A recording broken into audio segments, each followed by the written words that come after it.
Hey, fourth grade, we're going to start language class.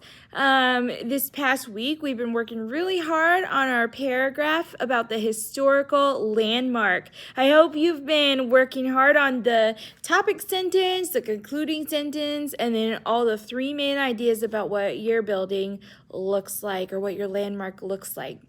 Now remember, it's a historical landmark, so that means it needs to be something from history that has been identified by the state or recognized as a historical landmark. Not next week, when we get back from break, we're going to be writing a paragraph about the building of our location or the discovery of it. So if you can be having that information in mind to know when you come back, we're going to be talking about the discovery or the building of your location. All right. Make sure you turn that in or have your parents check it, and then I'll collect that when you guys get back. Now let's look at some sentences. We're jumping back into our direct quotations. Who is the speaker in this sentence? The speaker in this sentence is Mrs. Patrick. And what's her direct quote? Sorry, I'm trying to read this looking in the camera, so it's kind of backwards for me. But was Joseph angry at his brothers? That is the exact quote. And you can see there's quotation marks around the person's exact words. Was Joseph angry at his brothers? Those were the exact words that Mrs. Patrick said. All right, now let's look at this one right here. Who's speaking now? Joseph is the person speaking. And what were his exact words? What's his direct quote? God meant it unto good. And notice, around the direct quote that Joseph said, there's direct quotations. God meant it for good. That's what Joseph said. All right, now let's look at this. Who's our person speaking here? Well, it's the Bible. Is this a direct quote or an indirect quote? It is indirect quote because it says the Bible says that.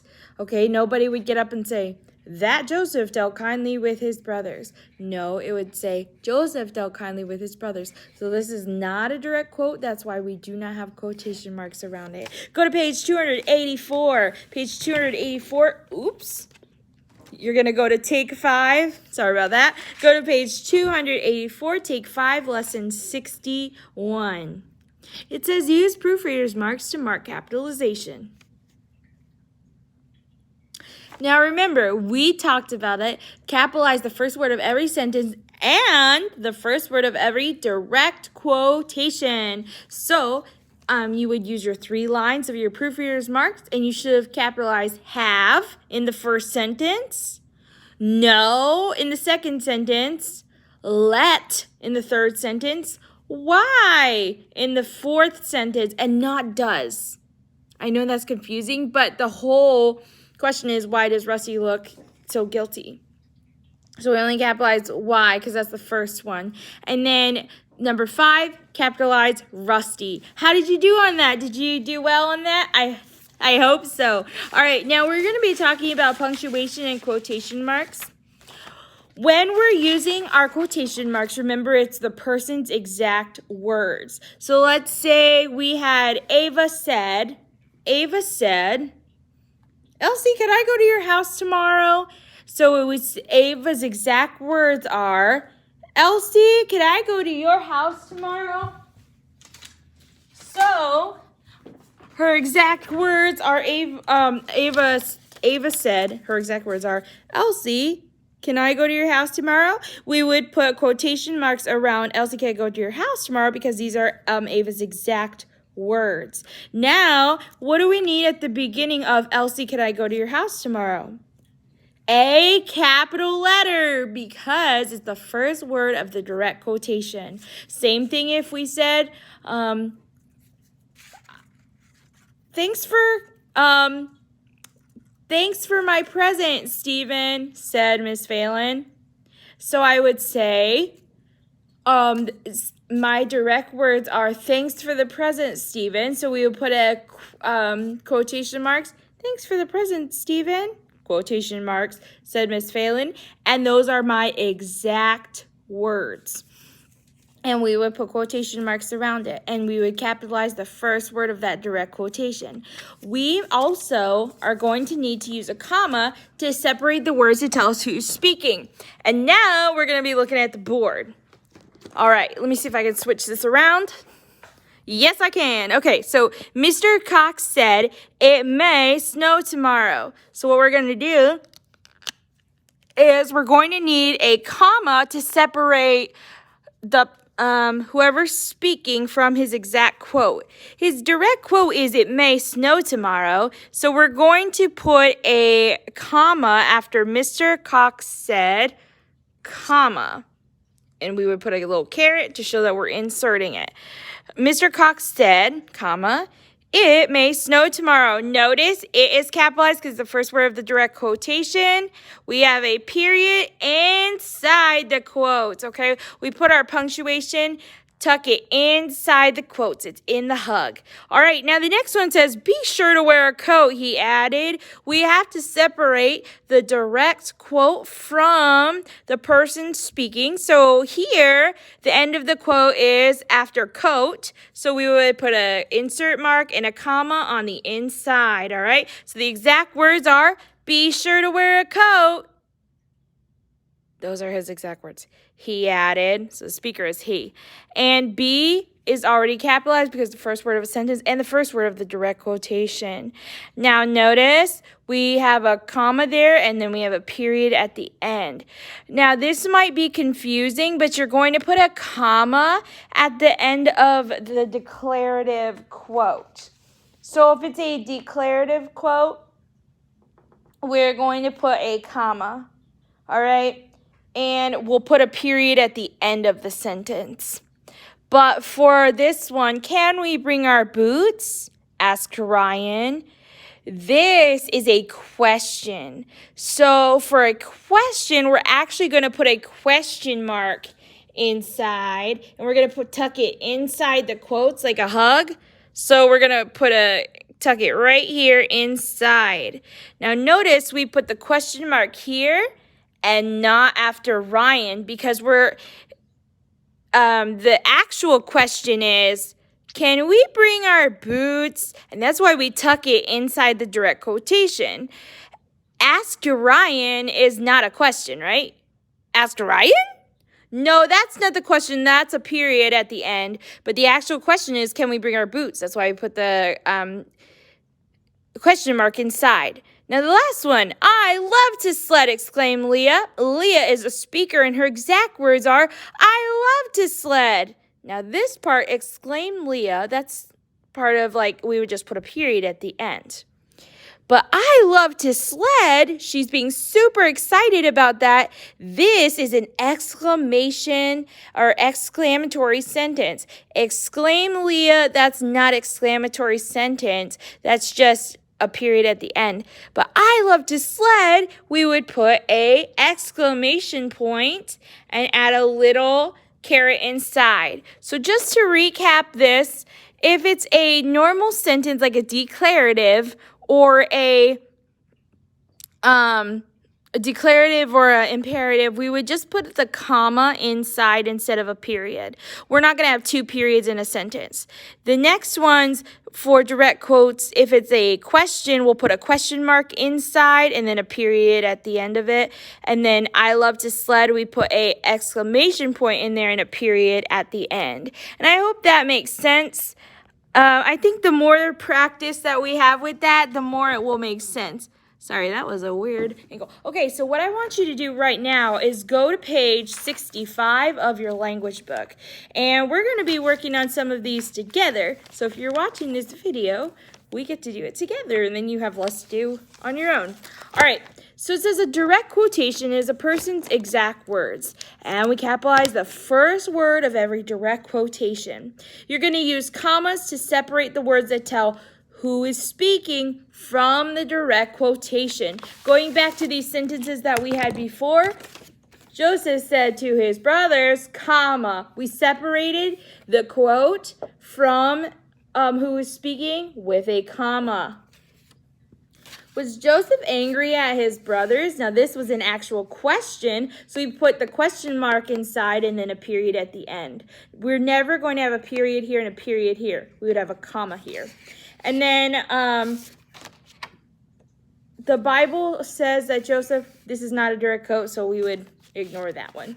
All right, now let's look at page 65. It says, end marks and commas following a direct quotation are placed inside the quotation marks. They go in that hug. All right, let's look at think A. It says, place the correct punctuation in each box. Mr. Little asked, class, what is another name for the American Dipper? Now, Mr. Little's exact words are, class, what's another name for the American Dipper? And we put a comma in between the speaker, Mr. Little asked, comma, and then the actual quote. Don't forget to capitalize the first word of that sentence, class. And then at the end goes another set of quotation marks. So you're going to put your another set of quotation marks that would look like this at the end, okay? So you're going to add that at the end.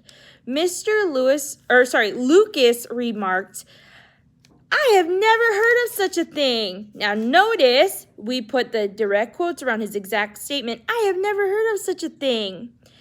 And we have to separate the speaker from what he said with a comma. So in that box, you put a comma.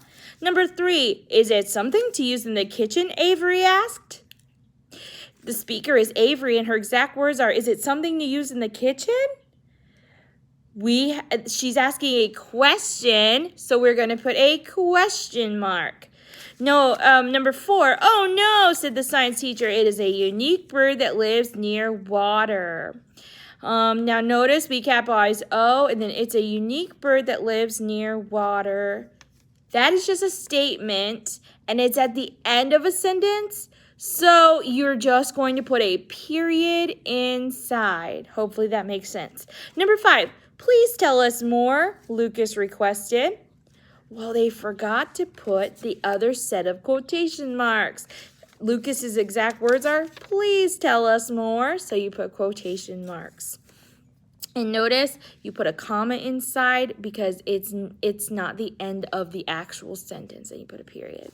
Now think B. Use proofreader's marks to insert the missing punctuation. The American Dipper is also called the water ouzel, said Mr. Little. The speaker is Mr. Little. His exact words are, the American Dipper is also called the water ouzel. So we need to put a comma on the inside to separate the words he said from the speaker. And then said Mr. Little, and then we're going to add a period at the end. So put a caret and a period at the end. Number 2, if you watch, he instructed, you can see it dipping and even swimming through a brook. So his exact words are, if you watch. So then you're going to put a comma there. So if you watch, comma, quotation marks, he instructed, comma. You have to have 2 commas, one on each side to separate it. You can see it dipping and swimming even through a brook.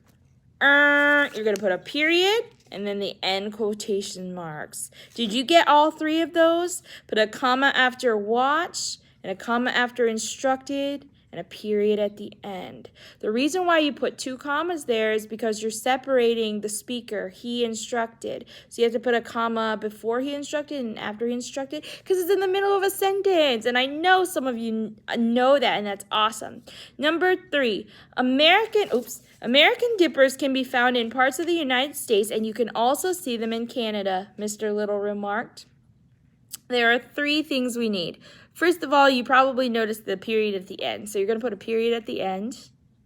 Then it says American dippers can be found in parts of the United States, and you could also see them in Canada, Comma. Remember, we don't want 2 periods in a sentence, so you're going to put a comma, and then there's the quotation marks, so make sure you stick it inside, comma, and then quotation marks. Now, the other one, did you get this? You join 2 sentences to avoid having a run-on with a comma. So you would say, American dippers can be found in parts of the United States, comma. Did you get that one? Oh, I hope you did. And number 4. He said they have a cheerful song you would probably enjoy listening to the American Dipper sing. Remember, we separate the speaker from the exact quote. So you're going to put he said, comma. So put a comma. And then the exact words are, they have a cheerful song, period. You would probably enjoy listening to the American Dipper sing, period. Quotation marks. All right, make sure you stop at those periods. Now, remember, see, it says underline the correct verb twice. Joshua and Charlie sat quietly next to the rushing stream. There's 2 of them, so we know it's going to be plural. And Joshua and Charlie sat quietly. Number 2, Joshua pointed across the stream, and Charlie seen or saw a small bird land on a rock. It is Charlie saw. Charlie saw. Seen, you'd have to use have seen. All right, or had seen. All right, number 3, the bird seemed to bounce as it rested on the rock, comma, and the boys watched or watching in awe. The boys watched in awe. Number 4, suddenly the dipper hopped right into the water and sunk beneath the surface. I bet some of you thought it was sunk, but if you did, it's not correct. Suddenly the bird hopped right into the water and sank into the water. All right, number 5, it reappeared, gripping a water insect in its mouth, and promptly eats the snack. Well, it reappeared and promptly ate. All right, I hope you got those. Last thinking question. What's the best source of information to help plan a trip to the Arches National Park in Utah? And why? Well, number 1, you could go on the park's website or a book about the history of national parks, or talk to friends who visited the park, or maybe watching the news for stories about the park. I've actually been there. It's really cool. They have this one that you do this hike all through the water. It's called the Narrows. Oh, it's so beautiful. But that was just a question to get you thinking about how to find your information. Tonight, you're also going to be doing for homework, page 225. Page 225, lesson 61. So it's going to be the whole thing, think A and think B. All right, I will see you next time. Have a great weekend, and love you. Bye.